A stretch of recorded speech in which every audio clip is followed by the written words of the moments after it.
Let's Talk Tuesday. Tonight's topic, when time won't stop.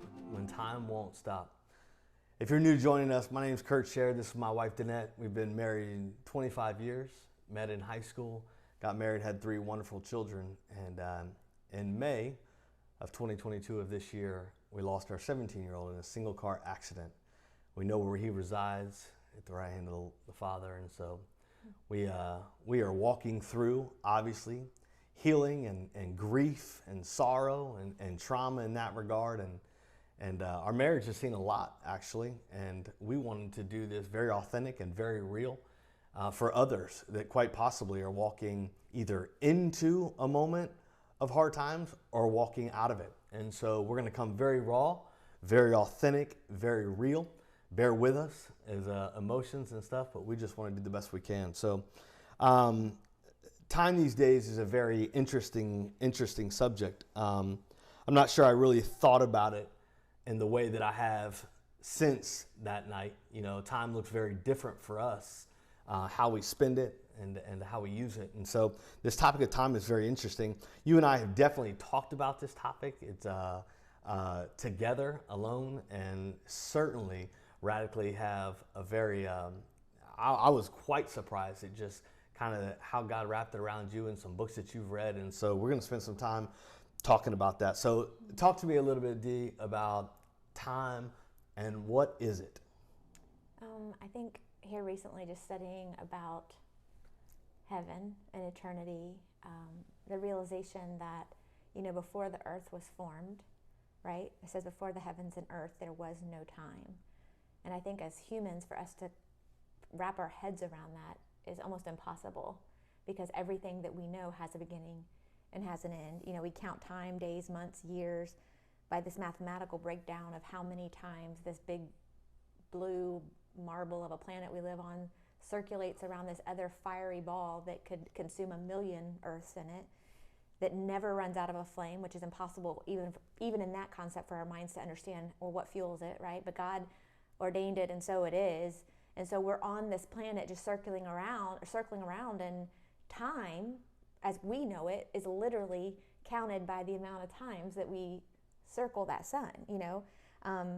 And time, at least especially where we are right now, can be seen as an enemy, especially if you're in a hard, dark place. I think even our world, especially American culture, is consumed with voiding time, right? We go through all of these things to make sure we don't age, go through all these things to keep healthy and exercise, and none of those things are bad, but we all see time as an enemy.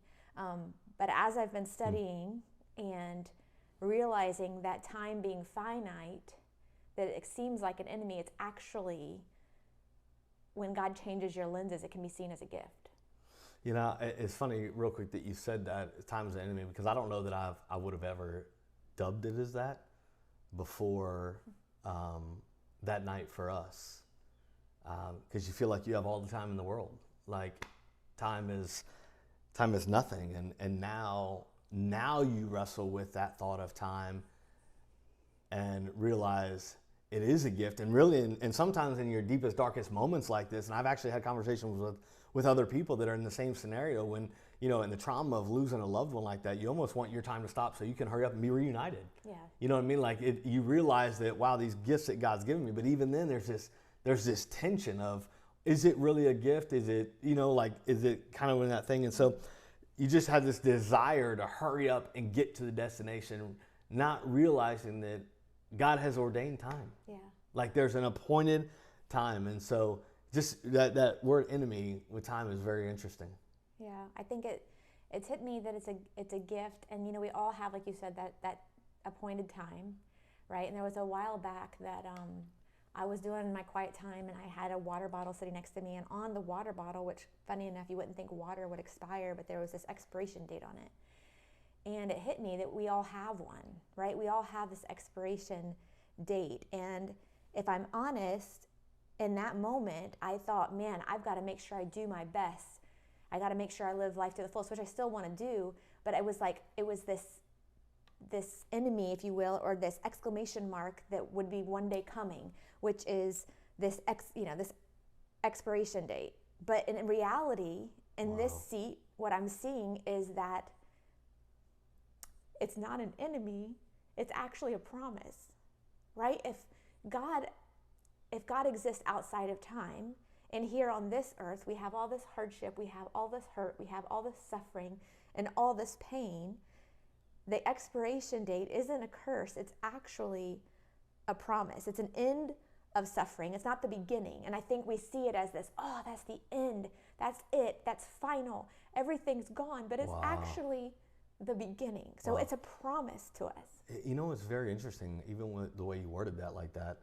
I think about expiration dates and when they're coming, when a pass is about to expire or something's about to run out. What do? You try to cram to make it happen because you know if I don't get it in, it's abruptly over, like it's done. So our minds are kind of attuned to knowing, oh, this is a final date. There's nothing beyond it.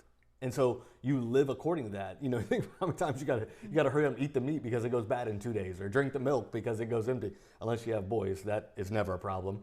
But you know, you think about this expiration, it's a very neat thing. I mean, it's very interesting the way you brought that up, and we had not talked about that. That's very interesting to me of how much we try to cram right before the deadline, and not realizing that for a believer, for those that have hope in Jesus and know that there's an eternity and a heaven to the other side, that date is not the end. So what you've done up until that truly matters. Yeah, and I think for us, for me at least, I can't speak for you, but like, I think especially those first couple weeks, those couple months, you know, when you hear the words, he's overcome the grave, that can sting a little bit, right? And it says, oh, death, where's your sting? What that truly means when he's overcome the grave is that we have a promise at the grave. We have a promise that when he overcomes the grave, eternity has only just begun, right? We do like to say eternity starts now, which it does, but it's not the end. It's the end of this pain and this suffering. And two things hit me in studying for this. And the first one is that time is obedient to the Lord, not the other way around. Time is obedient to the Lord, not the other way around. That's a tough one. Yeah, you know what I mean? It's a tough one. And because we want to be obedient. Like, we want to be the one in charge. Control time, you know, and that's what we've learned in our scenario here, that to give that over to the Lord is really difficult. Like you say, yes, he controls time, but then when you're put in a situation where you truly have to give that to him, it's a difficult thing that God has numbered our days, and we have to be okay with that, whatever that is. Yeah. That's extremely tough. And some days it's a lot harder than other days, for sure. Yeah. Psalms 102:12 says, "But you, O Lord, are enthroned forever, and you are remembered throughout all generations." The second thing that I really have learned is the end of time on earth, like I've already said, for a believer, is a promise, not a curse. In 2 Peter 2:8-9, it says, "But do not forget this one thing, dear friends. With the Lord, a day is like 1,000 years, and 1,000 years like a day. The Lord is not slow to keeping his promise, as some understand slowness. Who is slow to understand? That's you and I. He's patient with you, not wanting anyone to perish, but everyone to come to repentance." And that to me is mind-blowing because, you know, thinking about our son, it's like the fact that he's now in that time continuum, right? To where our days can go by and feel so heavy and so dark. It's like 1,000 days to him, or vice versa. And he's not contained to that because he's now walking with the Lord. Yeah. And that's overwhelming for my brain to be able to conceive. I wish I could understand it. To even fathom. It's crazy. Yeah. You know, you often hear it said that time is a commodity.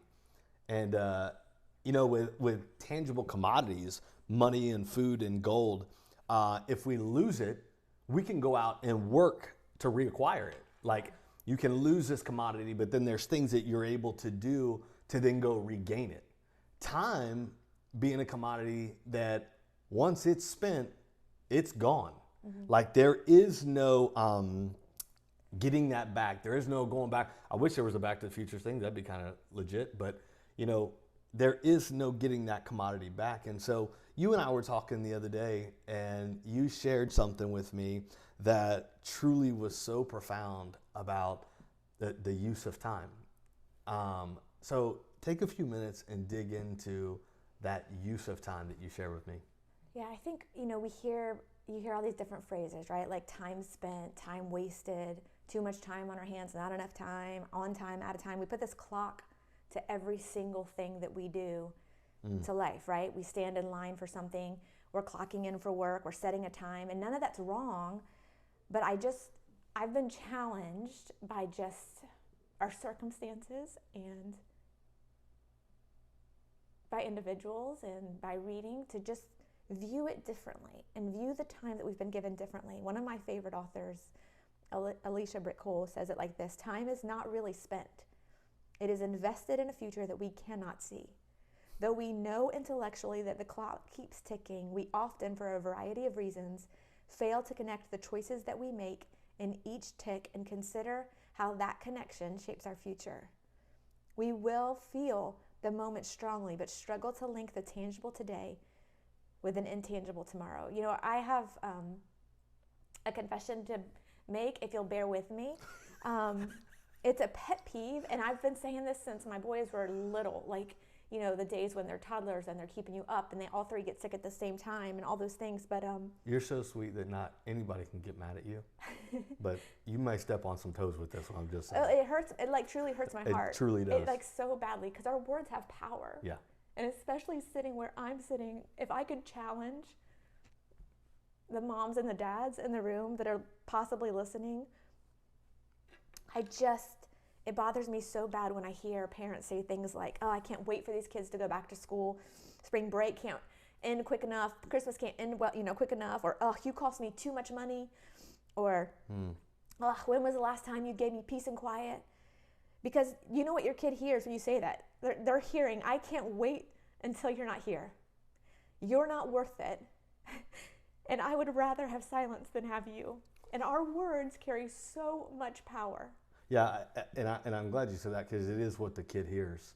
You know, I think we say that kind of stuff in moments of like, right? And you think it just, well, it's in one ear and out the other.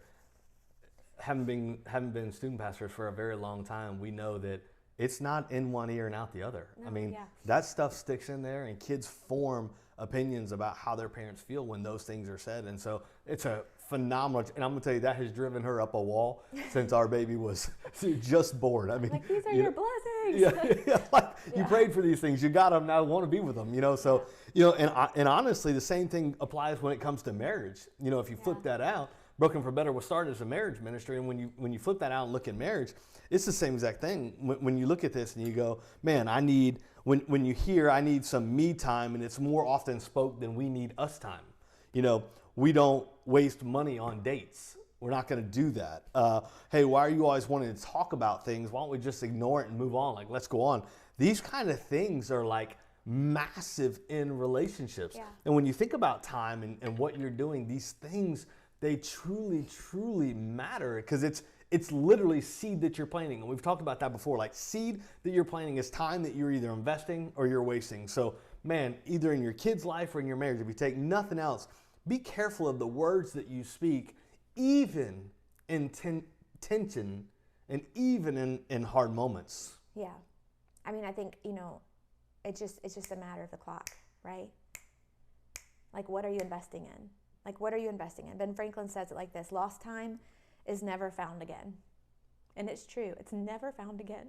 When it's gone on this side of eternity, you don't get it back.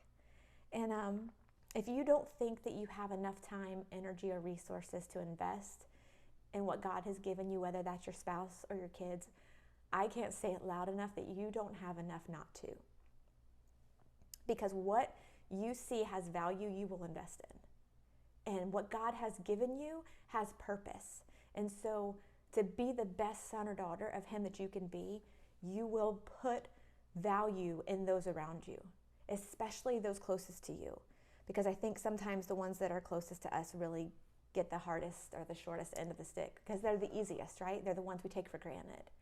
I think it's very interesting what you said, you know, as a guy, and I could probably think about most guys that have watched this, dads or just men in general. As being providers, we look for ways to win in investments, whether it be stocks, 401ks, whether money market, whatever that look like. You're constantly looking for ways to get money out of what you've invested. Something. You want something out of what you've invested, right? And we're constantly looking at that for the betterment of our family.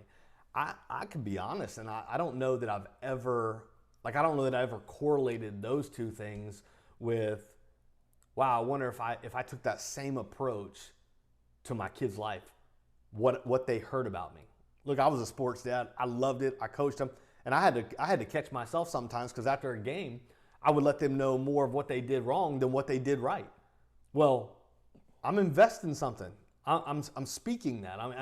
I'm using those words. I'm using that time to either build up or tear down. Well, Kurt, truth is truth, and they got to know truth. Listen, I'm for not everybody gets a trophy either. But you do have to understand that the seed that you're planting, either in your children or in your marriage, one day you're going to reap that fruit. Like, it's going to come to fruition. And if you don't like the fruit, you got to change the seed. You know what I mean? And that's what you're investing. The investing versus wasting time has been pivotal in our conversations. I have truly never looked at it in those two terms before, investing and wasting. And it's been so enlightening, when you brought that to me after reading it. Man, it just really made me evaluate things, because it made me really comprehend that every conversation and every meeting with every individual potentially has eternal purpose. Mm-hmm. Now, we can hyper spiritualize that and over spiritualize that. Our mission statement is that we restore hope through truth and love. And the reality is, every interaction that you have, and I have the ability to do that. Like, the time that we've invested, if we take a 5-minute conversation and invest properly, then we are sowing the right seed. I get the concept of that invest and waste, but is that the thing that has triggered you most, that investment and that time spent, that time truly matters? Is it because of that? Yeah, it definitely is because of that, but I think the why is also answer to the what. Like, what is the core? What is at the core? And for us, I know that from a pretty young age, we tried to teach our boys, and we tried to live by the same mantra ourselves, to know who you are and whose you are, yeah. Right? Because if they can grasp that, and if we can instill that in those that are around us, it doesn't stay there, right? It trickles out, it trickles down, yeah, it trickles to their generation, it trickles out to their children one day, it trickles out to the people that they come in contact with. But those qualities are at the core of what I hope we emulate, and hopefully the people that we're around emulate, right? In John 9:4, it says, "As long as it is day, we must do the works of him who sent me. Night is coming. No one can work while I am in the world. I am the light of the world." As long as it's day. If heaven's time isn't ruled by day, what's he talking about there? He's talking about as long as it's day here. As long as we're here on this earth, as long as we're here, then we have to do the work, right? Right now, that is very difficult for us because our eyes are on heaven, but we're still here. Yeah. So as long as it's day, we must find that strength to continue to do the work. What are his works? Somebody needs to hear that real quick. Somebody needs to hear that. Man, maybe you walked through something yesterday, last week, last month, last year, and you've had trouble even gaining your breath to get up and move, and work's not the same, employment, everything in your world is different. And we get that, trust us. Oh, listen, God, we get more that. than ever, we understand it, and it's a very true, real feeling. Like, no one can tell you it's not real, but we just want to encourage you, and that's such a great word. Like, we are still here, and we walk through a fallen, broken world. Like, this is just a broken world, and so bad things happen to good people. You know what I mean? That's just what happens. But while we're here, we have the ability to change the destinies and alter people. Such a great word. So if that's for you, please receive it and begin asking the Lord, like, what is it that I can do today to help me catch my breath? Man, that's how it started with us. Lord, help us catch our breath today. We were able to minister to each other. Sometimes by the moment, yeah. Such a good, such a real thing. Well, that verse, when he talks about night is coming, he's talking about that right after he heals the blind man, right? And they've all said, who sinned? His father, his mother, whatever. And no one had sinned, right? He's born in a broken world. He was born in a fallen world. Mm-hmm. And so, when he's talking about healing this man, is he talking about just the healing of this man, or is he talking about doing the works beyond that? Well, he says that the greatest commandment is what? Love your neighbor as yourself.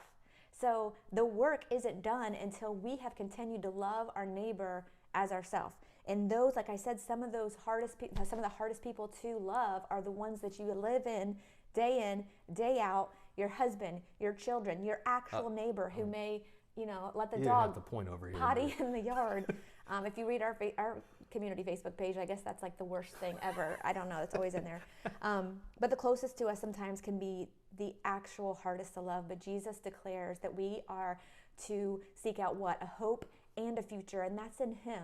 Our hope and our future is not in this fallen world, it is in him. And we get to be the catalyst of that. When we literally keep our eyes focused on what matters, we get to be the carriers. We get to be the agents of his love.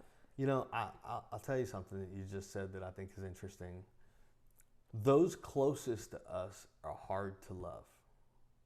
And you would think, why is that? Even the Bible said that about Jesus, like he couldn't do it in his own town. You know what I mean? Like they just, and we have truly seen this, like those closest to you, because you see their flaws and imperfections, you relegate yourself to holding them to some standard that you would never hold a stranger to. Think about how many things you've forgiven other people of that you would never forgive your spouse of, right? Because you hold them to the standard, because you see their flaws. And so many times, because we're looking at their flaws and our eyes aren't affixed on Jesus. See, when we affix our eyes on Jesus, we don't see other people's flaws. We see our own imperfections. Man, you look at the light of Scripture, it shows you areas in your own heart that are deprived and broken. You can't spend time focusing on others. And so I would just encourage you, like, if you're in a situation right now where you have a neighbor, a spouse, a sibling, a child that's hard to love because they do this wrong and they've done this and they hurt me this way and they hurt my family and they did this, man, I just really would tell you, listen, there's not a soul on this planet that's perfect. Every one of us can look in the mirror and see brokenness.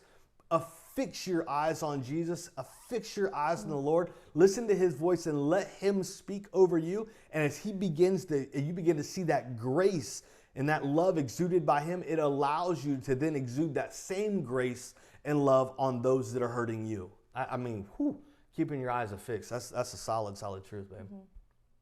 Mm-hmm.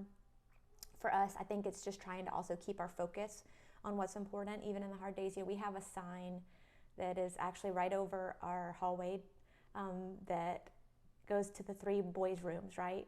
2 of those are now married and with beautiful wives that God literally just blessed our hearts with.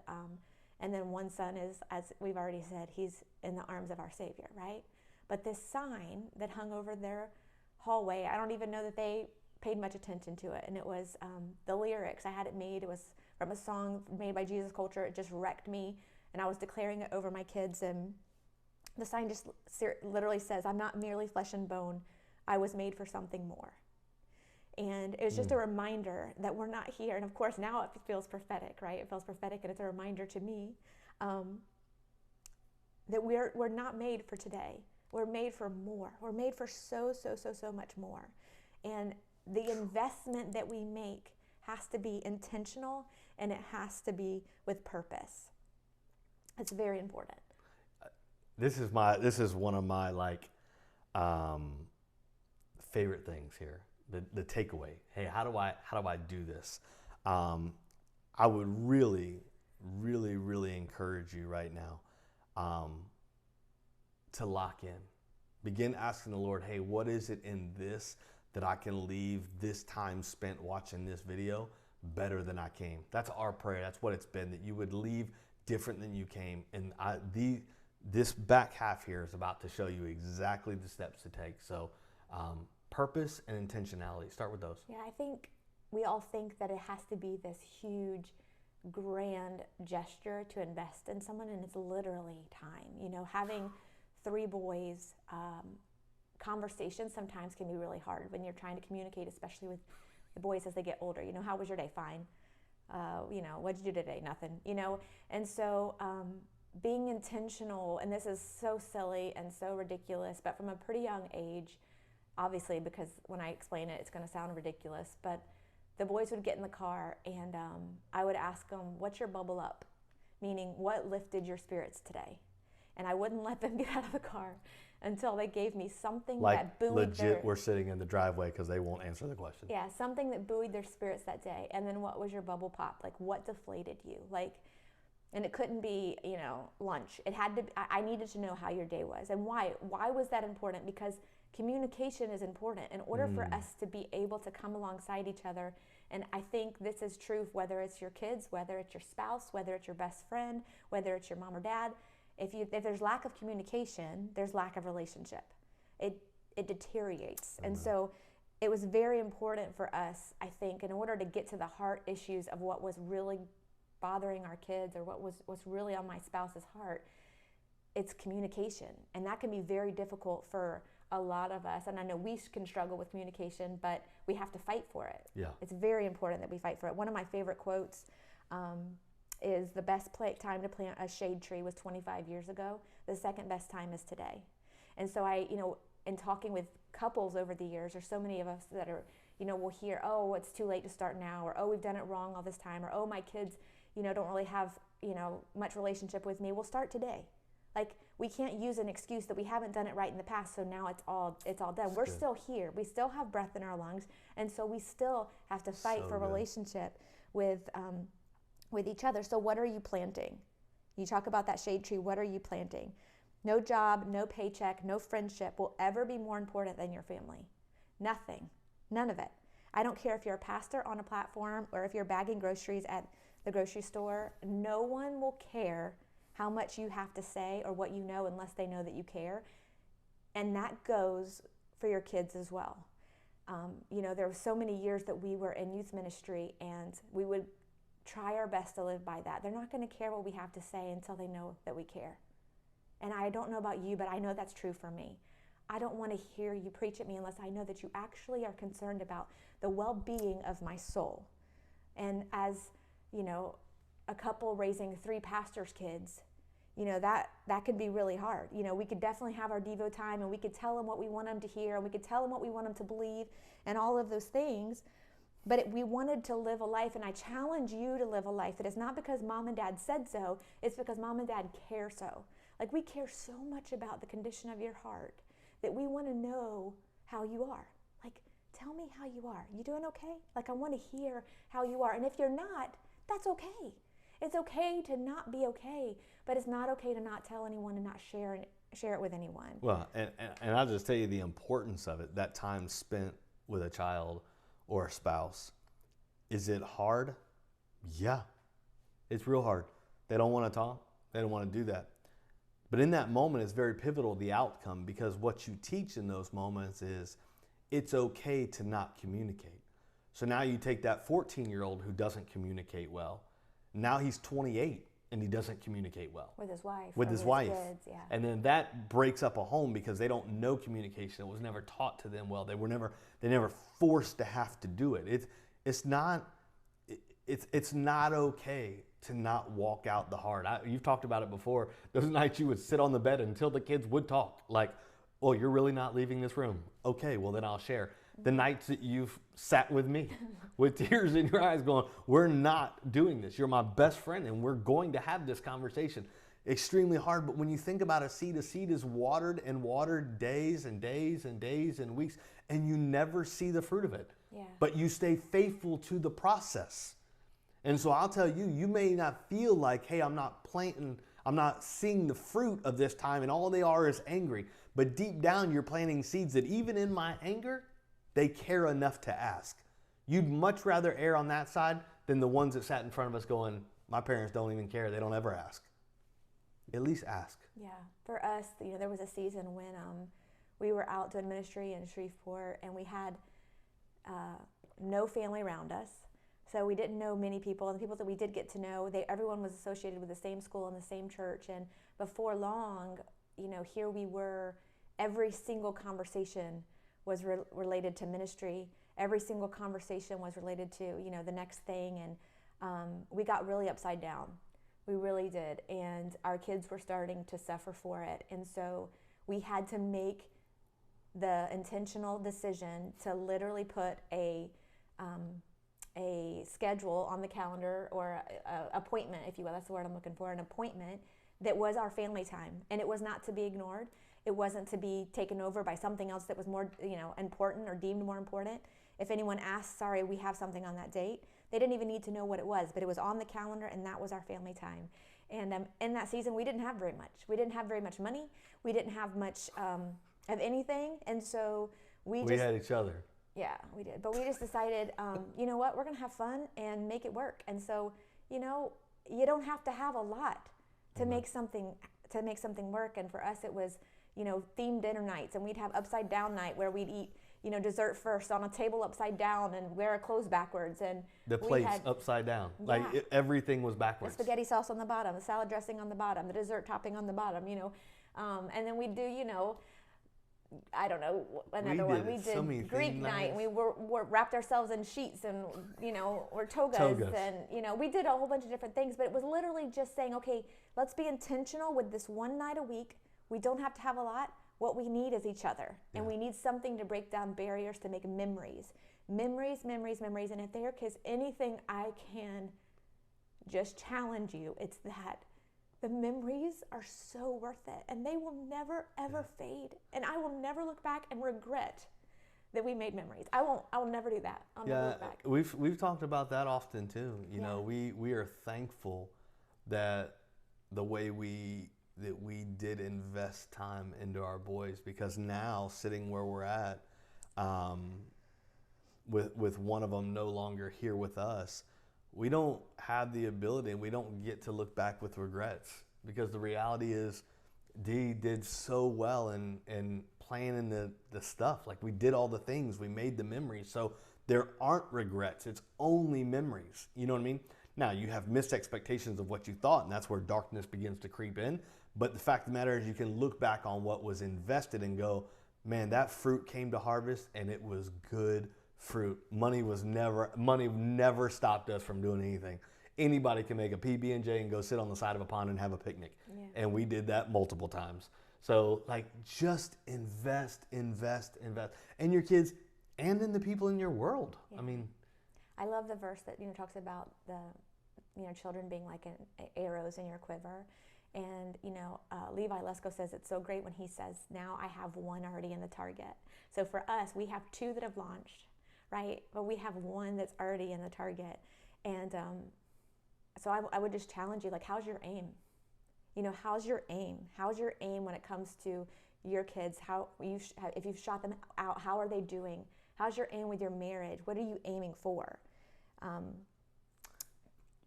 Did you want to say something? No. We just went through the stress of this hurricane, and what that looked like, and just the stress of and the anguish of seeing where it landed, and the hard things that happened to the community that it actually hit. Well, we all were watching the stress of this, this hurricane and where it was going to land and all the predictions, and it would change minutes, hours. Why? Because by 1 degree it would shift. And it's hard to predict something, because when it's so far out, 1 degree can totally change the outcome. 1 degree can totally change the outcome of where it's going. And we never lose focus or swerve or get off and land somewhere that we thought we would be. We never land at our job in the parking lot. No, when we go off just 1 degree, it can be catastrophic. And so, in looking at that 1 degree at a time, how's your aim? Life can change so quickly. What are your family goals? Do your kids know what your family goals are? Or do you keep those to yourself in the dark of night when you declare them to the Lord? Or have you spoken them to your kids and even let them know what your heart is beckoning, what your heart is wanting so desperately? Jeremiah 29:11, right, says, "For I know the plans I have for you, plans to prosper you and not to harm you, plans to give you a future and a hope." Again, I want to quote Alicia Britt Cole. She says, "No one asks for a tour, but everything in our home is dependent upon what's under our home.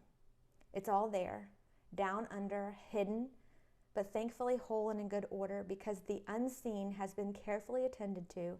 The visible can expand on a trustworthy foundation." And whoever needs to hear this today, whoever's believed the lie that you're not worth it and that your foundation is too rocked and it can never be rebuilt, that's a lie. Yeah.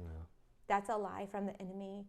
And the Lord says He has a hope and a future planned for you. That's something we're battling and walking through right now.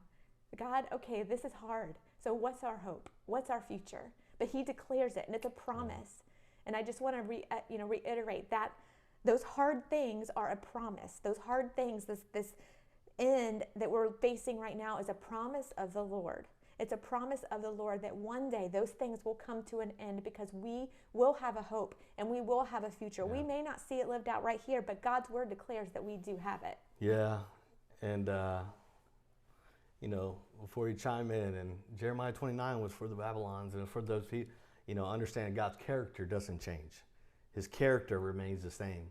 So if he had a hope and a future for those people amidst a dark situation, I can take hold and I can rest assured of, with his character being the same, he has a hope and a future for us in the midst of our dark situation. We've got to press in.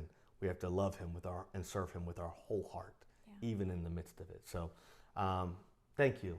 I know these are very, it's like therapy for us as we do it. We have to prepare for it. We have to prepare out of it after we get done doing it. And we just want to encourage you, in the midst of where you're at, or maybe what you're potentially walking into, or that you have the ability to come alongside someone who's in it right now, that you have the ability to speak words of truth to them.